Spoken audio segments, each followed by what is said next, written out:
So all kinds of physics are seen in sports.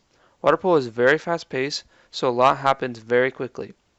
Here I have a slowed down shot so we can see what is happening exactly. First, the player gets high out of the water and pulls the ball back behind his head and up in the air. In this position, the ball has potential energy. Then, he will apply force to the ball and accelerate it towards the cage.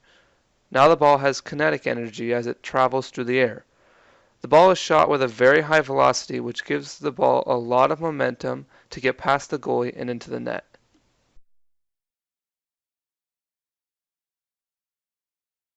Okay, so here I have an example problem.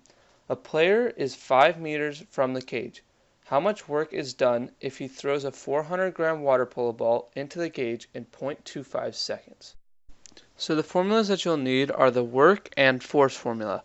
Work is force times displacement, and force is mass times acceleration. And acceleration is the change in velocity over the change in time. To solve, we will start with the force. We need to find the mass and acceleration of the ball. For acceleration, we find the change in velocity first. To do that, we need to divide the displacement by the time, which in this case gives us 20. Then we find acceleration by dividing that by the time, which gives us 80 meters per second squared. The mass needs to be converted to kilograms. If you set the equation up like this, where the grams will cancel, you are left with 0.4 kilograms. Plug all that into the formula, and we get 32 newtons of force. Now we are ready to find the work. We need to take the force and multiply it by the total displacement. So we'll multiply 32 times 5, and we'll get 160 joules.